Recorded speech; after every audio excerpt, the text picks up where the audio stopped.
Good evening, everyone. My name is Chika Kamesato. I'm a freshman at Keio University, and today I'd like to present my project called Ososowake. So we all love food, but are we doing enough to cherish it is my question. And I personally am guilty of saying no. Since I started living alone last year, I have experienced too many moments where I bought too many perishable products such as vegetables, fruits, dairy, meat, to cook only for myself, or cook too much for one person and ended up having to throw it away. So I took it to the streets, or more like Starbucks, where I interviewed a bunch of people from different backgrounds. And most of the interviewees that I got to interact with said that they do throw away products or cook meals on a daily basis. And most of them that said who do so said that they do feel some kind of guilt for doing so. But is this really a huge issue worth tackling beyond their personal guilt? And I have to say yes, because Japan has the lowest food self-sufficiency rate of 40% out of all the G7 countries. And so if they're throwing away food, that means they're probably contributing to more import of food, which means more food mileage and more environmental damage that we're doing to the earth. So why isn't this obvious problem solved? One obstacle that most of the interviewees answered was that they don't have connection with the neighbors who can share their food with.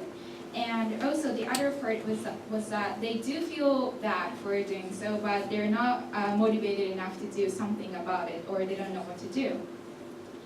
So why do they lack such passion? And this is a deeper problem. This is more of a root cause, but there is a disconnect with the source of our food, especially in the urban settings such as Tokyo. And out of 28 families that I interviewed with children, 24 showed concern for the disconnect with the nature for their children in this such digital era. So, and parents would be a good target. So the solution to address these problems is, one, I have to provide a solution for connecting with the neighbors. And then the other was that I have to incentivize people in order to interact with the nature more. And so that's where my app called Ososowake comes.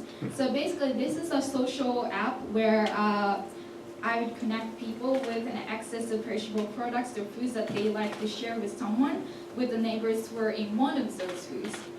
And I would charge membership fee around 500 yen. I think that's kind of a profit from the interviews that I conducted. And there's actually an app that has a similar service called Olio from the UK.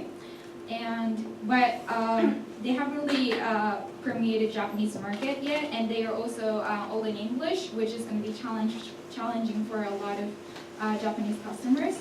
And there's also Good to Go, but that connects only people with the stores and not ordinary people among themselves. And then what differentiates my business is that because I'm from Japan and I'm targeting Japanese market and I like to solve social problems in Japan, what I thought was that, so from the profits from the membership fee, they can, I would donate a part of it to the Japanese farmers. And also, the customers can earn points to get a discount for farming experience. And farming experience tourism, which is a part of agri-tourism, is becoming more and more popular recently.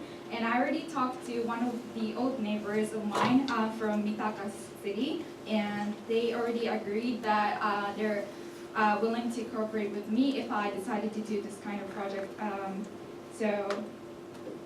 And in the next 3 months, I'm going to be looking for engineers who can build the apps and find more firms that are willing to partner with me for the farming experience tourists. And we'll advertise among my college friends who especially live alone and put out online ads. And food is one of the most integral parts of human life, so isn't throwing it away outdated? Thank you so much.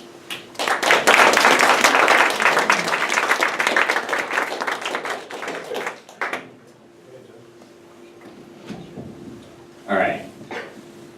Love this idea. So this is great. I'm always a sucker for ideas that relate to me personally. So actually tonight, when I go home, I have all this food that I'm going to throw away. Because there's, people who are busy, and sometimes they go to the grocery store and they get all excited because they get all this stuff, and then like 2 weeks pass by because they work and then forget about their life, and then they realize they gotta throw it away because they're never gonna eat it. But I could have given that away. So my question is though, I think it's a great idea, great for connecting neighbors, great for just, man, a lot of opportunities here. However, how do you plan, the biggest issue I see, and my question is how do you plan on the issue of, I guess, bad food, right? People getting sick off someone else's food, or someone, how could you vet that process, or what would be your plan for, I guess, policing that thing?